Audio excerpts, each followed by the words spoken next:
pela internet que nos acompanham. Eu fico muito feliz.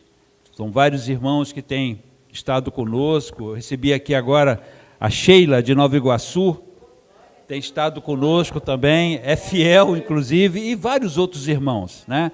Temos a irmã Tânia, irmão Arlindo, né? E vários outros irmãos. A gente tem tido digamos assim, pessoas têm acompanhado este culto, feito o culto junto conosco, e o número tem sido crescente, irmãos. Isso é sinal que Deus está falando. Amém? Amém, queridos.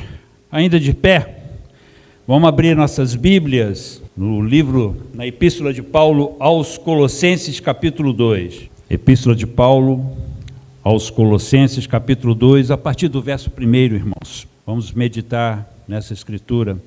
Assim diz a santa e gloriosa palavra do nosso Deus. Porque quero que saibais quão grande luta tenho por vós e pelos que estão em Laodiceia, e por quantos não viram o meu rosto em carne, para que os seus corações sejam consolados e estejam unidos em amor e enriquecidos da plena certeza de entendimento para a confirmação do mistério de Deus e do Pai e de Cristo, em quem estão escondidos todos os tesouros da sabedoria e do conhecimento. E isto eu digo, para que ninguém vos engane com palavras persuasivas, porque ainda que esteja ausente quanto ao corpo, ainda estou convosco em espírito, regozijando-me e vendo a vossa ordem e a firmeza da vossa fé em Cristo. Como, portanto, recebeste o Senhor Jesus Cristo, assim andais nele, arraigados e edificados nele, e confirmados na fé, assim como fostes ensinado, crescendo em ação de graças, tendo cuidado para que ninguém vos engane por meio de filosofias e vãs sutilezas, segundo a tradição dos homens, segundo os rudimentos do mundo, e não segundo Cristo.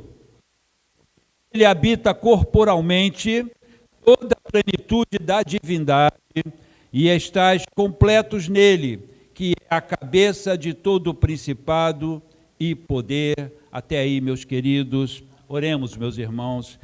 Pai amado e bendito, aqui estamos, ó Deus, nessa segunda parte do culto que prestamos a Ti. Um momento solene, um momento importante, porque o Senhor já vem nos falando desde a escola bíblica dominical, e agora, meu Pai, clamamos a Ti, pela Tua unção, pelo Teu poder sobre nós, sobre todos nós aqui. E, Pai, que a partir deste púlpito possamos receber de Ti a Tua graça e a Tua misericórdia, para que o nosso entendimento seja esclarecido, ó Deus. Abre o nosso coração, tira, Pai, qualquer escama dos nossos olhos, que nos impeça de enxergar a Tua verdade. Sobre mim, Deus, eu peço que o Senhor tenha misericórdia, e muita misericórdia, Deus, porque eu careço dela.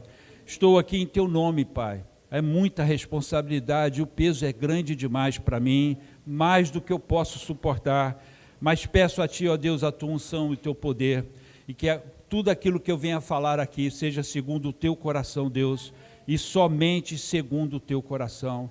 Te agradeço, ó Deus, por tudo que o Senhor tem feito até aqui, e em nome de Jesus, te agradecemos. Amém. Podemos sentar, queridos. A escola bíblica de hoje, amados, foi tremenda, muito interessante. A começar pelo próprio tema. E o tema foi a propaganda enganosa do pecado. E enquanto o nosso querido irmão Hermélio estava ministrando a escola, me veio à mente uma propaganda muito antiga, que com certeza aqui os mais velhinhos vão se lembrar dela, que é aquela propaganda do Marlboro. Aquele cara imponente, bonito, montado naquele alazão, né? E ele chegava lá em cima daquela montanha, contemplando, aí tirava o cigarro, do maço, botava na boca e dava aquela baforada famosa. E todos os homens que olhavam aquilo, falavam assim, símbolo de virilidade, olha só, é assim que eu quero ser. Só que a mídia não mostra a foto do ator quando ele morreu. E eu peço para vocês depois olharem na internet. Em que se transformou aquele cara imponente montado naquele alazão. Que morte horrível que ele teve. E essa imagem veio na minha mente na hora que o irmão Hermélio estava pregando aqui. E assim tem sido, irmãos, com todos aqueles que se enveredam por essa trilha enganosa do pecado.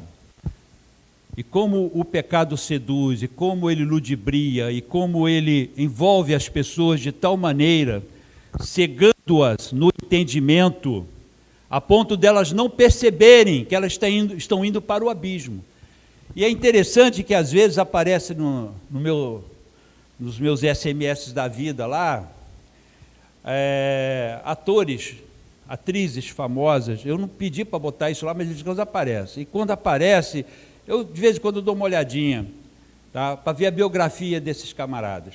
Gente, é impressionante. É tudo igual. O começo, o meio e o fim. E é como a gente sabe que Satanás não é nada criativo, ele é repetitivo nas suas tramóias, nas suas tramas. É impressionante o que acontece com essas pessoas, que se enveredam pelo caminho da fama e bebem desse vinho que causa um torpor, né? Tirando delas, cegando-as, a ponto delas não enxergarem que elas estão caminhando para o precipício. E é impressionante como as histórias são as mesmas. Começam bem, a glória do mundo vem, se abraçam com tudo aquilo que o mundo oferece, no final é esquecimento, doença e morte. Impressionante.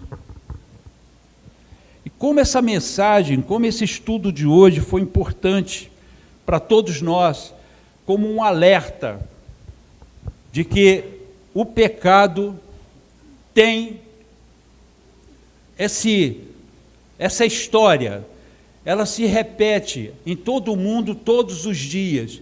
Isso está acontecendo.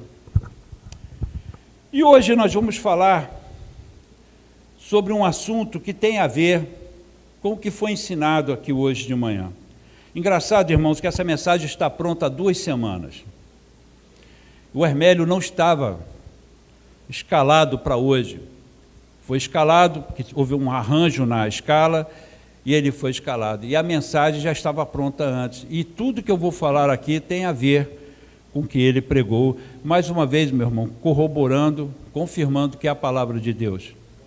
Amém? Então, o que nós vemos aqui? A igreja colossense, ela foi fundada por Epáfras. Quem foi Epáfras? Epáfras foi um convertido de Paulo quando ele estava lá em Éfeso. Quando Paulo estava, o ministério que durou 2 anos em Éfeso, pregando ali, toda a Ásia ouviu falar do Evangelho. Epáfras foi um desses convertidos. E aí o que aconteceu?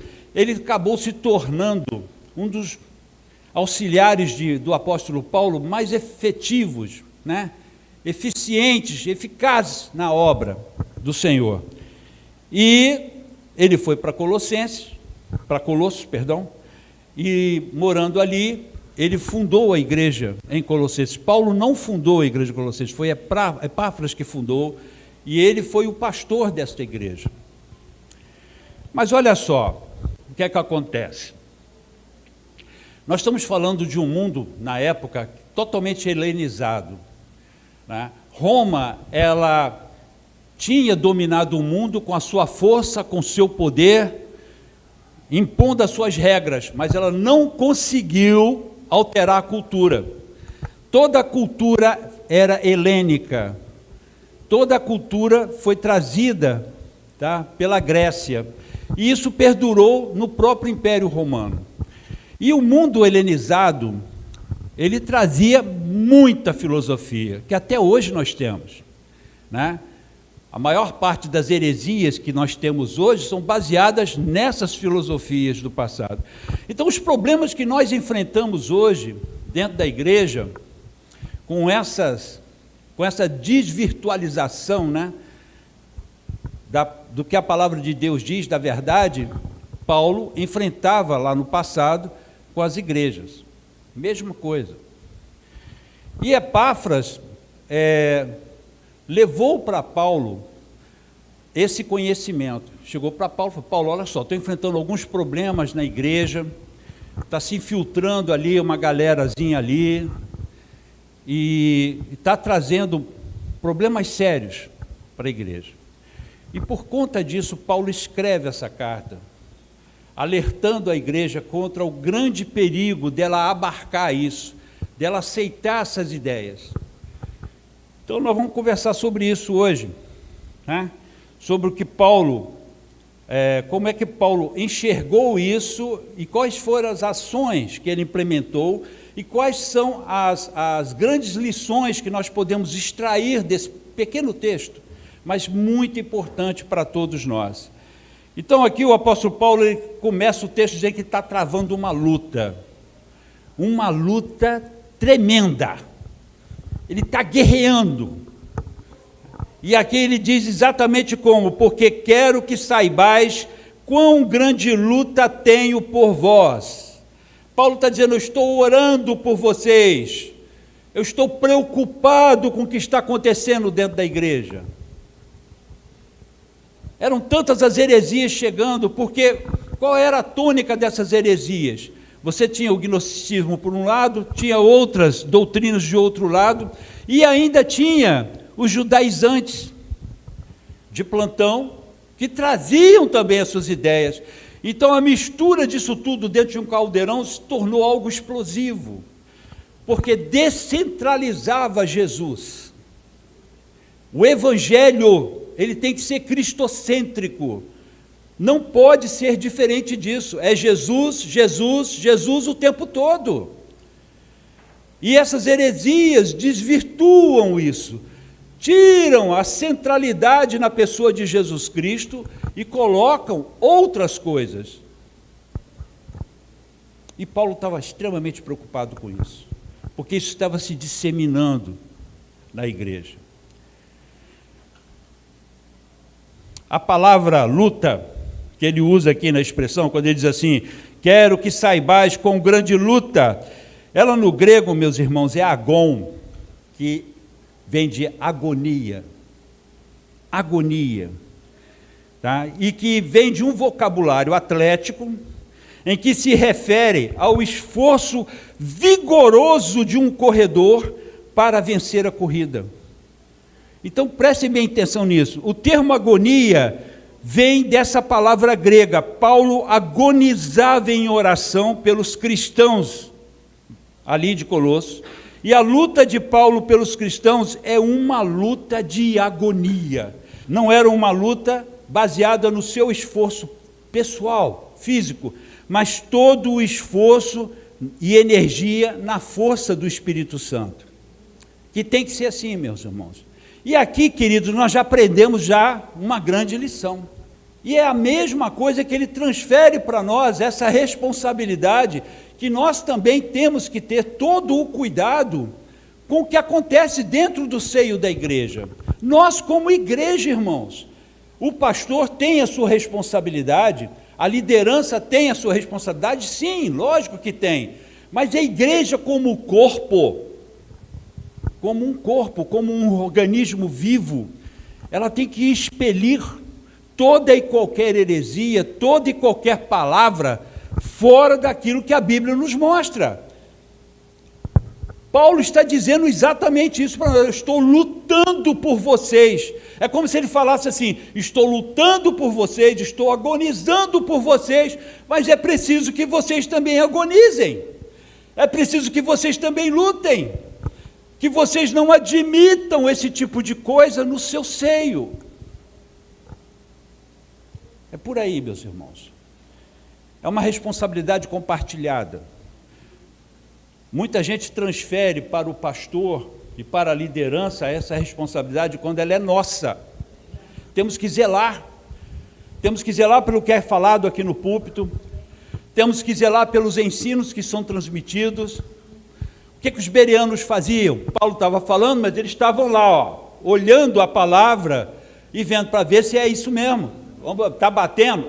Por enquanto está batendo, porque se não bater eu vou falar. Não bateu. Então Paulo ensina essa grande lição para nós, porque como o próprio apóstolo diz, estamos preocupados, devemos estar preocupados e em constante luta pelas nossas famílias, amigos, igrejas e até por nós mesmos, irmãos. E em relação às mentiras introduzidas por Satanás dentro do cristianismo, amado, nós temos que estar antenados com isso. É tanta loucura que tem aparecido. E o pior de tudo, queridos, isso às vezes me faz chorar, é ver as multidões que aceitam isso, e que aceitam de bom grado. As igrejas que vão por este caminho estão hiperlotadas, e eu fico me perguntando, meu Deus, cadê a inteligência desse povo, que não percebe que o que está sendo dito não é bíblico, não tem na Bíblia. Meu irmão, minha irmã, o pecado, ele continua sendo pecado. Falamos nisso aqui agora, de manhã. O pecado continua sendo pecado. O pecado te leva à morte, à separação de Deus, a você perder a tua eternidade com Ele. Não mudou nada. Só que o que está sendo passado para nós hoje é que o pecado se transformou num grande erro. É assim que é colocado para nós hoje. Ninguém mais peca, todo mundo erra. E o pecado é perigoso, porque ele nos afasta de Deus. Paulo tinha ele conseguia enxergar isso. Ele via esse perigo iminente ali na igreja, e por causa disso que ele agonizava, porque aquelas pessoas ali poderiam ir todas elas para o inferno, se ele não agisse rápido, se ele não fizesse alguma coisa. Então, ele começou não somente a orar, mas também a agir em uma direção para rebater e combater todo esse lixo que estava vindo para dentro da igreja. E é aqui que nós vamos aprender algumas coisas importantes, né? Porque nós precisamos ter um entendimento bíblico, meus irmãos, e como nos falta esse entendimento. Como estamos longe dessa luz maravilhosa que a palavra de Deus nos traz. Ela diz que ela é lâmpada para os nossos pés e luz para o nosso caminho, amados. Então, quando nos desviamos dessa palavra, essa luz se apaga, ficamos no escuro, e aí só fazemos coisas erradas, vamos para direções erradas, porque não temos nada iluminando o nosso trajeto. Paulo tinha esse entendimento, e ele quase que queria enfiar isso boca abaixo de todo mundo, e dizer, gente, cuidado com isso, cuidado com o que vocês estão admitindo na vida de vocês, cuidado com que as falácias que estão sendo trazidas para o seio da igreja, tomem cuidado com isso, não admitam, é errado, é pecado, pecado é pecado e será sempre pecado, irmãos, não é um erro, eu errei, não, você pecou. Transgressão da palavra de Deus não é erro, é pecado, e nós temos que lidar desta maneira, porque se nós não formos tão radicais, né, vamos dizer assim, radicais porque estamos lá na raiz, se nós não compreendermos dessa maneira como Paulo entendeu, queridos, estamos perdidos, porque o que o mundo diz lá fora é impressionante. Eu estava vendo um desses coaches, eu olho isso, irmãos, apenas para poder compreender mais como é que uma pessoa pode ser tão engodada e tão enganada em relação a esse tipo de coisa. E o camarada disse que o objetivo de Jesus sempre foi nós, sempre foi nós. Nós somos o centro de todas as coisas. E ele falava de um jeito, ele colocava de uma maneira que, como todo o sacrifício de Jesus Cristo tivesse a importância em cima de nós. Só que não é o que a palavra de Deus diz, irmãos. A palavra de Deus em nenhum momento fala isso. A palavra de Deus diz que quando Jesus veio aqui na terra, o que mais ele falou: estou aqui obedecendo o meu Pai para fazer a obra que ele me mandou fazer, para glorificar o nome dele. O objetivo de Jesus aqui nesta terra, em primeiro lugar, era glorificar o nome de Deus. Toda a vida de Jesus foi convertida para isso. Cleito, mas e a nossa salvação? A nossa salvação estava dentro dessa vontade de Deus de nos salvar, e por isso que ele mandou Jesus. Só que Jesus veio para glorificar o nome de Deus. Não há uma centralidade sobre nós, não é por causa de nós, mas é por causa dele mesmo. É por causa daquilo que Deus fez, daquilo que Deus quis fazer. Nós estamos alterando o centro das coisas, estamos tirando Jesus do centro do Evangelho e colocando Jesus em um outro patamar, e aqui naquele lugar nós passamos a ser a causa mais importante, o motivo maior. E o motivo maior, segundo a palavra de Deus, é que o nome dele seja glorificado sempre, sempre, sempre, em qualquer ato seu, é para o nome de Deus ser glorificado. Quando você fala, prega, é para o nome do Senhor Jesus ser glorificado. A glória é dele, irmãos. Nós não temos nada, nós não somos absolutamente nada, mas dentro do plano misericordioso de Deus, ele falou: mas eu vou salvar o homem, e eu vou te enviar lá para salvar essa criatura. Muito bem, queridos. Então vamos ver qual é o entendimento de Paulo em relação a tudo isso. Em Colossenses 2, o texto que nós lemos, a partir do verso 2, ele diz assim: para que os seus corações sejam consolados e estejam unidos em amor e enriquecidos da plena certeza de entendimento, para a confirmação do mistério de Deus e do Pai e de Cristo, em quem estão escondidos todos os tesouros da sabedoria e do conhecimento. A primeira coisa que nós temos que observar é como Paulo enxergava essa questão dele se agonizar, dele lutar e dele mostrar para nós que a nossa vida obedece o mesmo parâmetro. Nós também agonizamos pelos nossos problemas, pelas situações da nossa vida, nos agonizamos. Nós temos aqui, por exemplo, situações aqui nesta igreja, que nós estamos orando, buscando a Deus por uma solução, em que nós nos agonizamos também, estamos nos agonizando por essa situação, e Paulo quer nos dar um entendimento melhor sobre isso. A estratégia paulina, ela é muito interessante, queridos, porque a maneira como ele administra as soluções para os problemas que acontecem na vida. E eu acho até interessante a forma como ele coloca, porque é algo que a gente realmente tem que prestar muita atenção, tá? E pedir a Deus o discernimento, a sabedoria para podermos atuar da forma como Paulo agia. Olha só o que Paulo diz lá em 1 Coríntios, capítulo 9, verso 26. Ele diz assim: portanto, eu assim corro, não como na incerteza. Prestem atenção no que Paulo está dizendo aqui. Assim, eu luto, não como alguém que bate no ar. O que Paulo está dizendo aqui é que ele não ficava como uma barata tonta diante das situações que a vida lhe dava, diante dos problemas que aconteciam. Ele diz assim: olha, eu não fico na incerteza. Então, se ele não fica na incerteza, é porque ele tem uma certeza.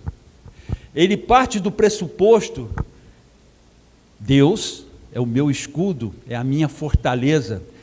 A partir dele, a partir de Deus, é que eu vou fazer qualquer coisa na minha vida. Então ele diz assim: eu não fico dando murro no ar. socando o vento, como muitos de nós fazem diante das situações difíceis. Então eu quero vir primeiro para esse ponto, para que os irmãos entendam essa estratégia paulina que é tremenda. Como é que ele reagiu, por exemplo, em relação à situação em Colossos. E é importante, irmãos, que nós entendamos isso, que precisamos ser objetivos até na nossa forma de lutar, na maneira como nós executamos o que Deus está nos mostrando, porque primeiro tem que partir dele. Isso serve para qualquer situação na nossa vida. Não podemos tomar uma decisão de imediato sem antes consultar a Deus. E como eu apanhei na minha vida por conta disso? Quantas coisas erradas eu não fiz porque eu não consultei Deus antes? E quando eu não fazia isso, o que eu mais fazia era ficar socando o vento. Como ele está dizendo aqui. Preste atenção no que ele diz: eu não corro na incerteza. Olha o que esse camarada está falando. Ele não toma nenhuma iniciativa na incerteza. O outro princípio que ele diz: assim eu luto, não como alguém que bate no ar. E aqui, meus irmãos, a figura que ele está usando é a figura do pugilista, que erra o golpe. Quando o oponente se desvia e o soco dele é exatamente a figura que ele está usando aqui, porque foi em cima dessa figura que ele colocou esse texto. Quantos de nós não está fazendo isso, irmãos? Quantos de nós não estamos fazendo isso diante dos nossos problemas, diante das nossas lutas, e não paramos? Espera aí, é a partir de Deus, é a partir dele. Eu primeiro consulto ele: Deus, e aí? O que eu faço agora? Me dá uma direção. E Deus dá, irmãos. Eu sou prova disso. Deus dá a direção. Como também sou prova das vezes que eu não consultei ele e me arrebentei todo. No caso da igreja em Colossos, Paulo começava a partir do seu alicerce, que era Deus. Portanto, todas as vezes em que precisava de uma solução, ele orava. Todas as vezes Paulo orava, e em sua oração ele era específico. Outra grande falha nossa: orações vazias. Senhor, tu sabes. Aí Deus olha para você e diz: eu sei, mas será que você sabe? Eu realmente sei. Eu sei, mas será que você sabe? Senhor, tu sabes. Meus irmãos, olha a oração que esse camarada faz. Está lá no verso 2, do capítulo 2 de Colossenses. Para que os seus corações sejam consolados. Olha o que Paulo vai na veia. É na veia que ele vai. Para que seus corações sejam consolados, estejam unidos em amor, enriquecidos da plena certeza de entendimento, para a confirmação do mistério de Deus e do Pai e de Cristo. Depois que ele orava, e de forma específica, como os irmãos estão vendo aqui, ele não orava de uma maneira abrangente: ó Deus, abençoa este povo. Aí Deus olha para você e diz: você quer que eu abençoe como? De que maneira? Senhor, interfira nesse caso. Como é que você quer que eu interfira nesse caso? Irmãos, amados, vocês podem achar que não, mas eu posso pegar centenas de versículos na palavra que vão dar essa direção para nós. Porque quando somos específicos é porque estamos interessados naquilo. Quando oramos de forma abrangente, nós fazemos pouco caso. Essa que é a realidade, irmãos. É mais rápido. Senhor, tu sabes, do que você chegar: Senhor, meu Deus, olha essa situação na minha vida, Deus, eu preciso que o Senhor abra uma porta de emprego para mim. Deus, um emprego que me dê condições de não faltar à tua casa, que eu esteja lá nas reuniões, que eu esteja em comunhão com meus irmãos. Isso é uma oração específica. Senhor, meu filho está doente, cura ele. Senhor, meu filho está enfermo, está com esse problema de pneumonia, e isso está agravado, meu Deus, a febre é de 40, Senhor. Meu Deus, olha bem, o organismo não suporta tudo isso. Meu Pai, coloca a tua mão, tira essa pneumonia.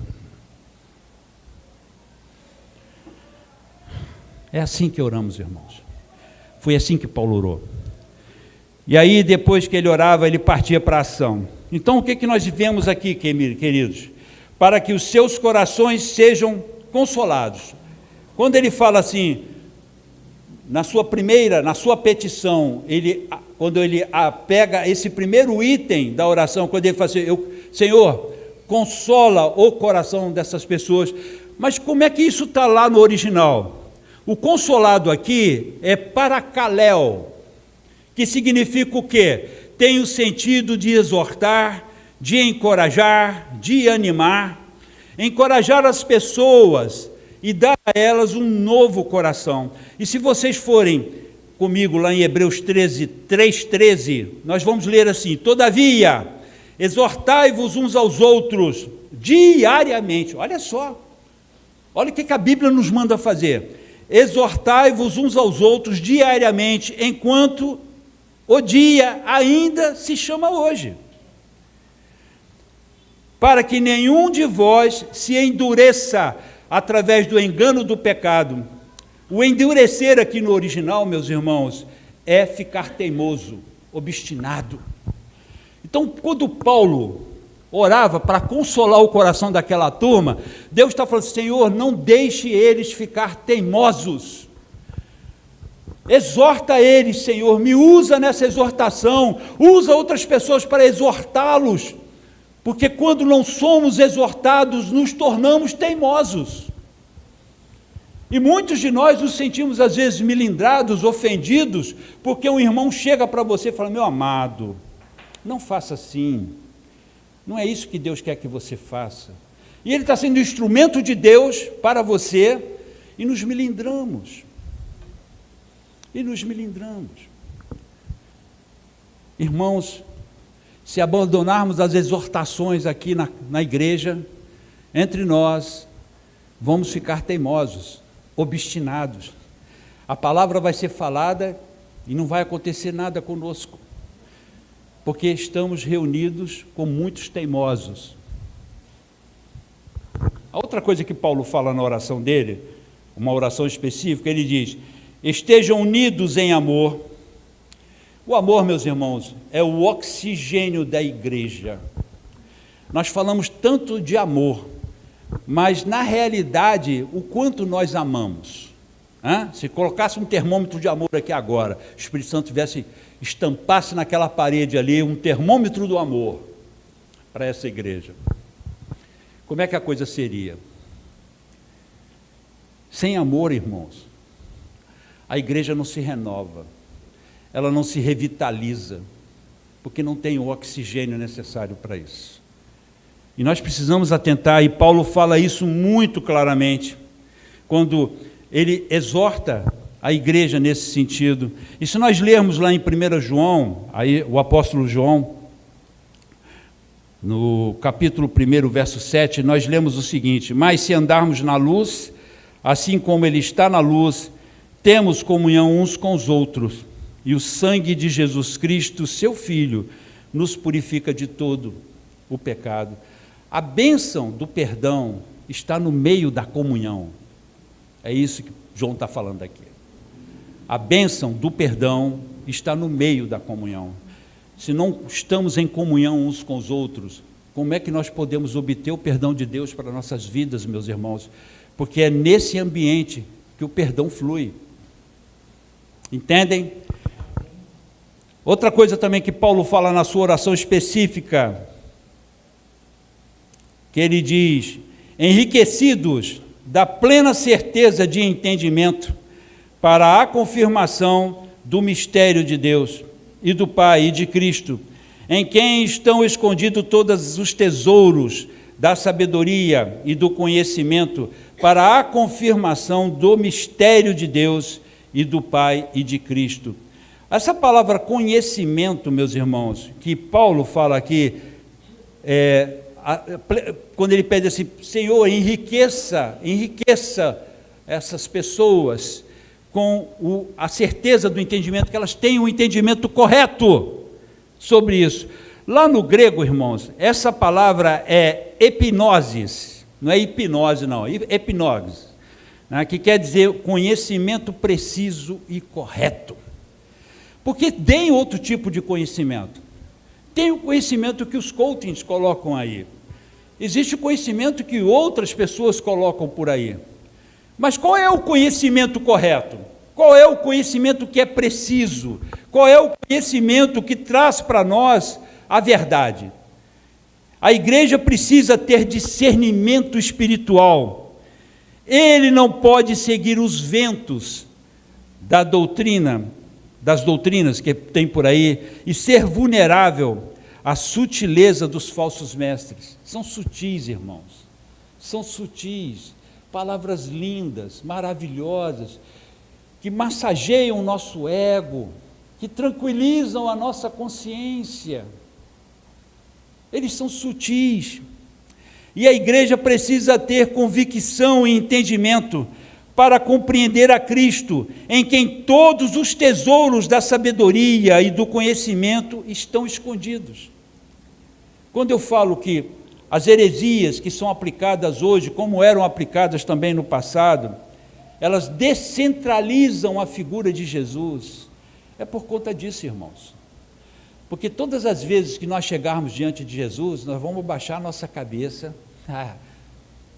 vamos nos jogar no chão, e vamos falar como o irmão Hermédio falou aqui hoje, eu não estou bem, eu não estou bem, ó Deus, tem misericórdia de mim.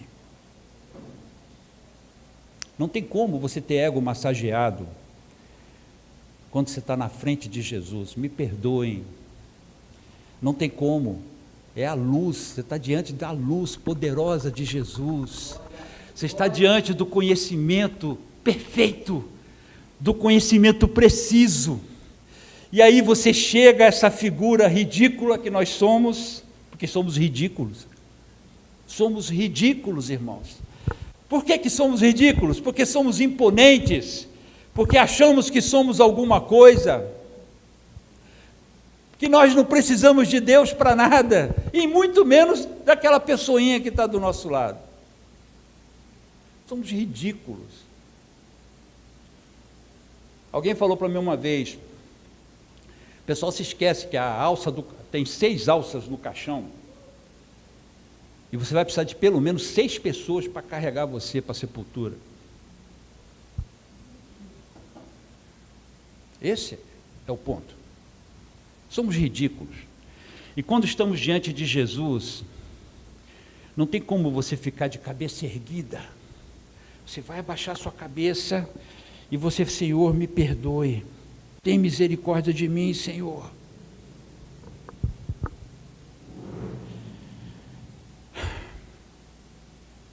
E agora o apóstolo Paulo fala de uma coisa muito interessante, quando ele fala de uma confirmação do mistério. Que mistério é esse? Que mistério é esse que Paulo está falando, que foi guardado ao longo dos séculos e que agora está revelado? Lá em Efésios 3 nós temos a resposta. Efésios 3:3 diz assim: como pela revelação ele fez-me saber este mistério, como vos escrevi antes em poucas palavras. Pelo que quando ledes, podeis entender o meu conhecimento do mistério de Cristo, o qual, noutras épocas, não foi manifestado aos filhos dos homens, como agora tem sido revelado aos seus santos, apóstolos e profetas pelo Espírito. E o versículo 6 diz, a saber, que os gentios são co-herdeiros e de um mesmo corpo e participantes da sua promessa em Cristo pelo Evangelho. Então Paulo fala assim, o mistério é esse, é a igreja, é esse corpo que dentro dele tem todas as etnias, tem gente de tudo quanto é jeito, tem gente efusiva, tem os mais acanhados, né? Tem gente de toda forma, mas todos fazem parte deste corpo. E Paulo está dizendo aqui, isso agora é revelado através do Evangelho. Aí Paulo diz o seguinte, mas ele fala de uma confirmação nesse mistério. Mas que confirmação é essa, meus irmãos? Então fica claro que o mistério mencionado é a igreja, e que agora é revelado a todos. Paulo está dizendo a nós que é a igreja autêntica, prestem atenção nisso, a igreja autêntica, a igreja que vai subir. Olha o que Paulo está dizendo, que a igreja autêntica é aquela que tem o entendimento correto da palavra de Deus e de sua vontade. Em outras palavras, somos validados pelo entendimento preciso e correto da palavra de Deus, irmãos. É assim que funciona. Paulo está dizendo, esse mistério está revelado agora, mas a confirmação desse mistério em nós é através do nosso entendimento correto do que a Bíblia nos mostra. Então, queridos, quando eu olho para essa multidão que ainda não contemplou essa verdade da forma como a Bíblia nos mostra, isso me deixa, eu não sei nem o estado, como eu fico numa situação de querer gritar para o mundo e dizer para eles, meu Deus, olha o que vocês estão fazendo, olha o que vocês estão permitindo na vida de vocês. A Bíblia abomina tudo isso. Nós não somos o centro de nada, nós não somos nada, e eu vou repetir isso enquanto eu viver, contrariando os coachings, dizendo, não, você é alguma coisa. Não, irmãos, não somos nada. O que somos, somos em Cristo, em Cristo, em Cristo, sempre nele. A outra coisa que Paulo nos mostra, nesse seu conjunto de entendimento que ele tem, é que nós precisamos estar conscientes de que a vitória é certa. E aí, meus irmãos, eu preciso que os irmãos coloquem a sua atenção no que eu vou falar agora. O texto sagrado diz assim, 2:4, e isto eu digo, para que ninguém vos engane com palavras persuasivas, tendo cuidado para que ninguém vos engane por meio de filosofias e vãs sutilezas, segundo a tradição dos homens, segundo os rudimentos do mundo, e não segundo Cristo. A palavra persuasão aqui no grego, num mau sentido, ela fala de um discurso adaptado. Preste atenção nisso.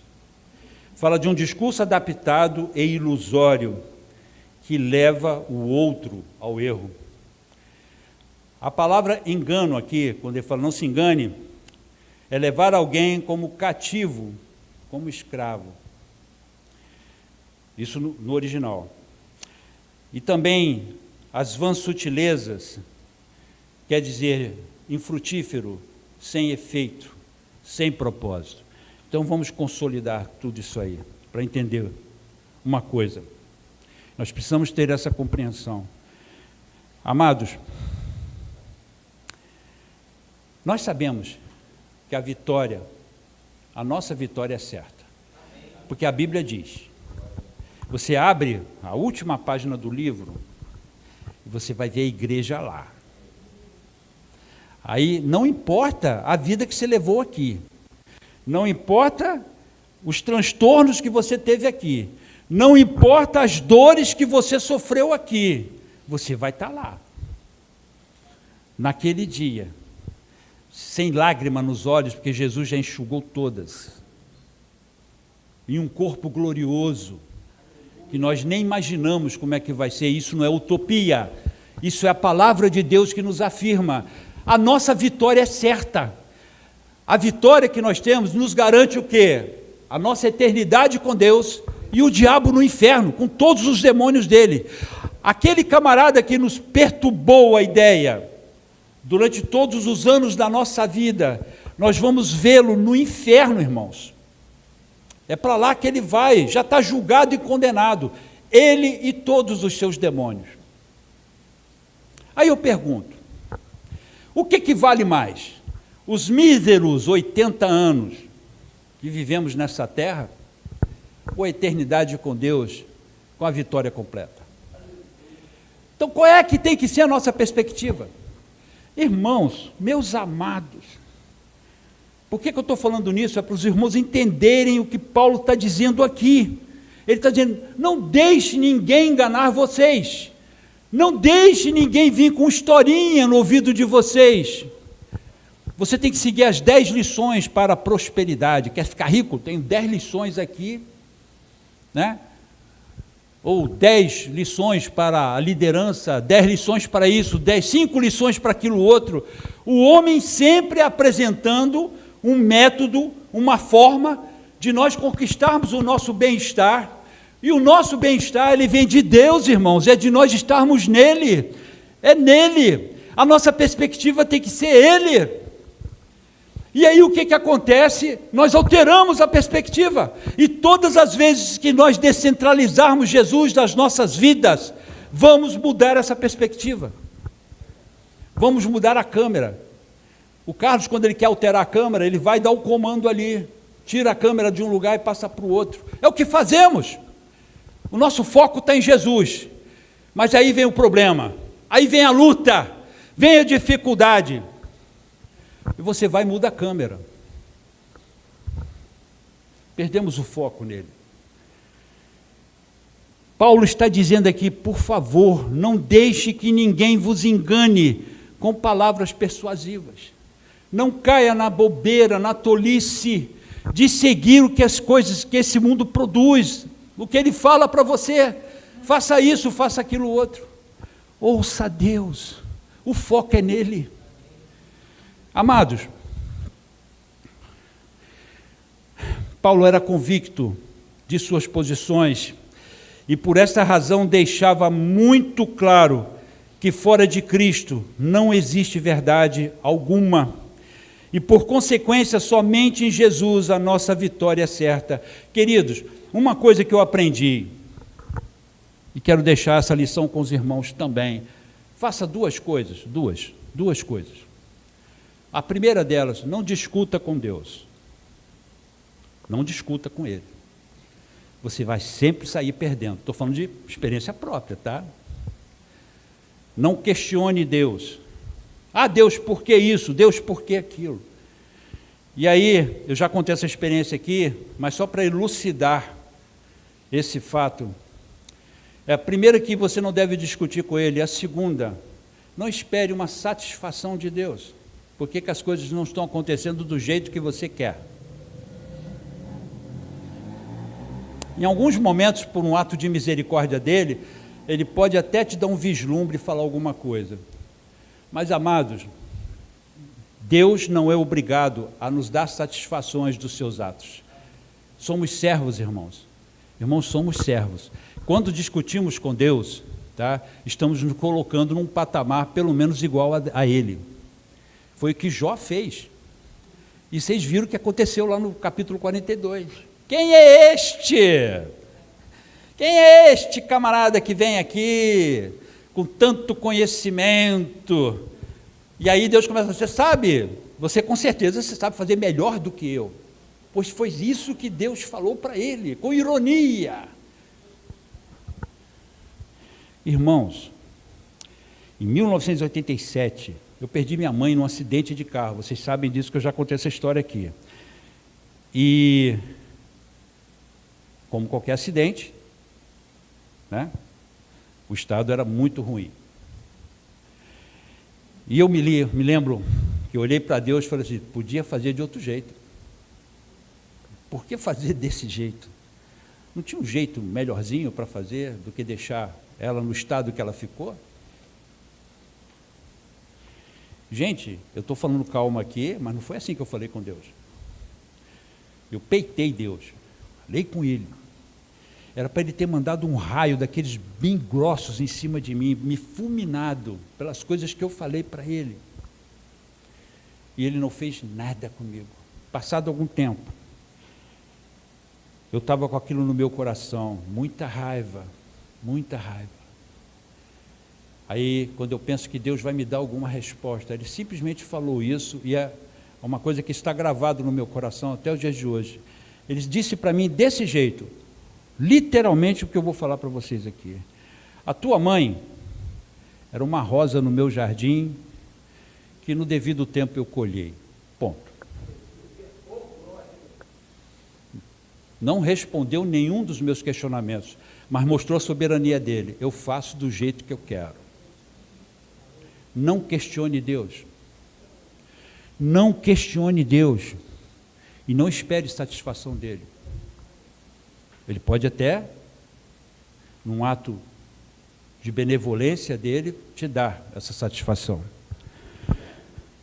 Paulo está dizendo aqui, em Romanos capítulo 8, ele fala um negócio muito interessante, a partir do verso 31, quando ele diz assim, o que diremos então a estas coisas? Se Deus é por nós, quem será contra nós? Aquele que não poupou seu próprio filho, mas entregou por todos nós, como não nos dará gratuitamente também com ele todas as coisas? Quem acusará alguma coisa aos escolhidos de Deus? É Deus quem os justifica. Quem é o que condenará? É Cristo que morreu, sim, que foi ressuscitado, que está à direita de Deus e também intercede por nós. Quem nos separará do amor de Cristo? Será tribulação, ou angústia, ou perseguição, ou a fome, ou a nudez, ou o perigo, a espada? Paulo está falando de coisas que qualquer um de nós aqui está sujeito. Fome, nudez, perigos. Ninguém aqui está dentro de uma redoma de aço. Mas Paulo está dizendo, o que vai nos separar de Deus? Isso? Mas em todas estas coisas somos mais do que vitoriosos por meio daquele que nos amou. A gente repete isso igual papagaio, mas não entendemos o que esse texto quer dizer. Não é nesse mundo, queridos. Não é vitorioso aqui. Aqui nós perdemos. Também perdemos. Temos perdas aqui. Temos situações ruins de saúde, problemas graves pelos quais nós passamos. Paulo está falando, nós somos mais do que vencedores, porque a despeito de toda essa tralha que nós temos aqui na nossa vida, vamos lá, segundo o último capítulo de Apocalipse, nós vamos estar diante de Deus, na presença do nosso Senhor Jesus Cristo, em um corpo glorificado, transformado, mudado. Nossas lágrimas não existirão mais, as lembranças do passado serão lembranças muito, muito pequenininhas. Uma vida nova, é isso, por isso que Paulo está dizendo, gente, vocês são mais do que vencedores, porque os outros lá fora estão perdendo, estão morrendo, e vão ficar longe de Deus, vocês não. É isso que Paulo está falando aqui, meus irmãos. Eu sou mais do que vencedor por causa disso.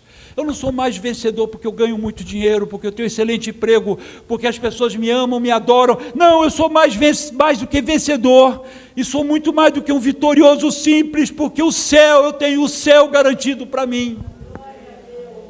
E continuando o que ele continua a falar aqui, porque eu estou convencido de que nem a morte, nem a vida, nem os anjos, nem Satanás, com todo o inferno dele, nem os principados, nem as potestades, nem as coisas do presente, nem as coisas do porvir, está falando do futuro.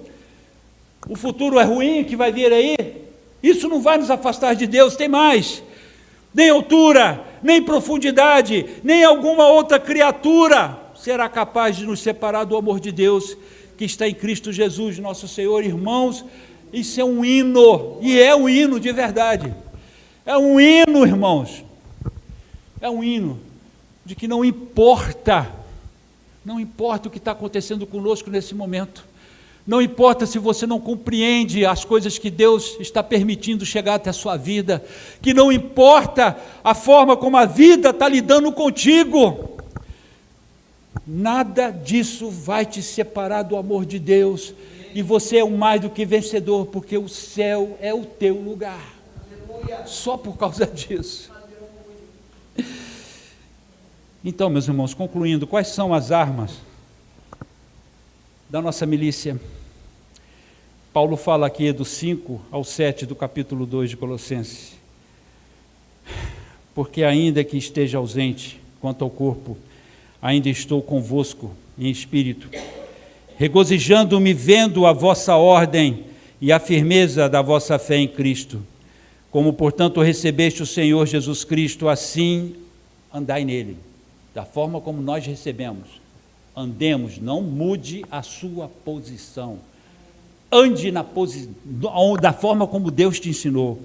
E diz mais, como, portanto, arraigados, versículo 7, arraigados e edificados nele, e confirmados na fé, assim como fostes ensinados,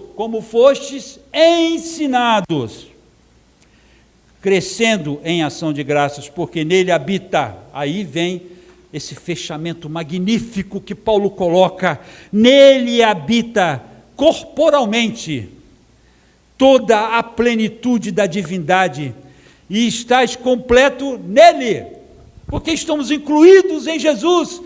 Então, se toda a plenitude da divindade, todo o poder, toda a glória está em Cristo, nós que estamos inclusos nele, e usufruímos disso, mas enquanto estivermos inclusos nele. Ele é o cabeça de todo o principado e poder. E aqui, falando rapidamente, por causa do horário, nós tiramos a disciplina como um parâmetro que Paulo está tentando nos falar aqui, quando ele fala assim, regozijando-me e vendo a vossa ordem e firmeza, duas palavras do vocabulário militar. Ordem vem de taxis, que quer dizer arranjo, disposição, firmeza, lugar fortificado, isso no grego, irmãos. Paulo está mostrando para a gente que nós precisamos ter a disciplina que um soldado tem. A disciplina que um militar tem. Tudo regrado. Quem serviu aqui sabe do que eu estou falando, eu servi. Tudo regrado, horário para acordar, horário para dormir, horário para tudo. Instrução, instrução, instrução, o tempo todo você recebe instrução. Disciplina. Crente que é indisciplinado, ele não prospera, irmãos. Ele não tem horário para nada. Não tem horário para nada. Tudo destrambelhado. Então, como é que ele pode dizer, eu sou um soldado de Cristo? Chega barbudo na fileira. Eu já cheguei barbudo na fileira, peguei 2 pernoites por causa desse negócio. O cara passou algodão na minha cara. Imagina Jesus passando algodão em você, meus irmãos. Para pensar nisso. Quantos pernoites nós não pegaríamos? Disciplina. E aqui, esses termos pertencem à linguagem militar. A palavra grega, taxis, traduzida em ordem, significa fileiras, ordeiras, de um exército, ou disposição ordenada. A ordem indica a organização hierárquica do exército, com cada soldado no devido posto. A palavra firmeza significa baluarte, sólido, falange inamovível.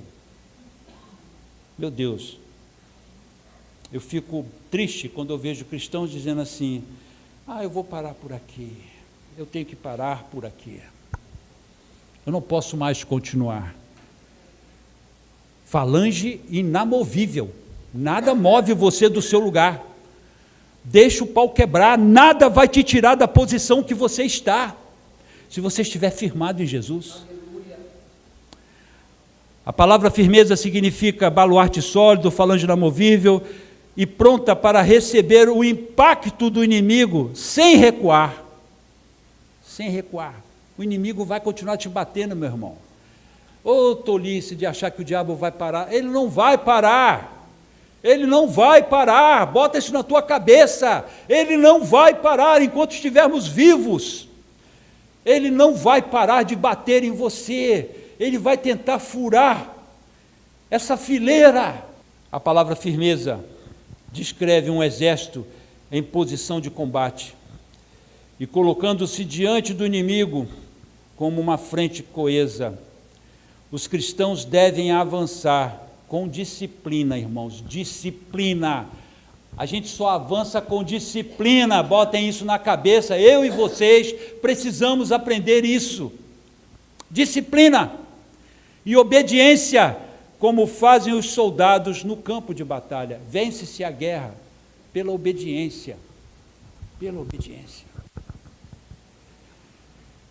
A outra coisa que Paulo coloca aqui é a questão de permanecermos firmes, porque ele fala assim, como portanto recebestes o Senhor Jesus Cristo, assim andai nele, arraigados e edificados nele, confirmados na fé, assim como fostes ensinados, crescendo em ação de graça. Permanecer firme é decisório. É decisório, não é sentimento, não tem sentimento nisso. Você decide permanecer firme ou não. Você decide, vou pular fora do barco agora, ou decide, vou ficar no barco agora, e não vou sair dele. É decisório, irmãos. Como amar também é decisório. E Paulo está nos mostrando isso. Jesus não é salvador daqueles que ainda não se submeteram a Ele como Senhor. Irmãos, olha que coisa interessante, no Novo Testamento, nós temos 22 vezes a palavra Salvador, 650 vezes Senhor. Se Jesus não é o Senhor da sua vida, para pensar nisso. Jesus tem que ser Senhor da nossa existência em tudo, irmãos. Em tudo que fazemos, em tudo que falamos, em tudo, Jesus tem que ser o Senhor da sua vida. A relevância que a palavra de Deus dá à questão do senhorio de Deus, de Jesus sobre nós, é tremenda. Então não tem essa, eu vou pular fora, eu vou sair, eu não aguento mais. Você já imaginou um soldado em plena batalha dizer isso para o general, estou pulando fora? Você sabe o que vai acontecer com esse cara? Ele vai ser fuzilado. Fuzilado. E para finalizar agora de verdade, temos que ser saciados em Jesus Cristo. Aonde estamos nos saciando, irmãos? Paulo diz, porque nele habita corporalmente, versículo 9, toda a plenitude da divindade, e estáis completos nele, que é a cabeça de todo principado e poder. Estamos completos em Jesus, queridos. Não estamos completos em qualquer outra coisa nesse mundo. Só estamos completos em Jesus Cristo. Quer ficar infeliz? Quer ficar infeliz, irmão? Você quer chorar todos os dias? Você quer ficar desanimado, tomando pílula o tempo todo? Pílula para acordar, pílula para dormir, pílula para... Você quer fazer isso? Larga Jesus. Só faz isso. Não precisa fazer mais nada. Somos completos em Cristo. É só nele. O nosso trabalho não nos sacia. O dinheiro não nos sacia, a comida não nos sacia, Jesus nos sacia, e é o que Paulo está dizendo, somos completos nele. E com isso Paulo rechaça todo o ensino maldito lá do passado, no meio daquelas heresias, e eu neste momento, como Paulo, rechaço toda essa doutrina diabólica que é pregada fora da palavra hoje, dizendo que nós temos solução em outras coisas. Não, você pode. Não, nós não podemos, porque a Bíblia diz que não podemos. A Bíblia diz, sem mim, vocês não fazem nada.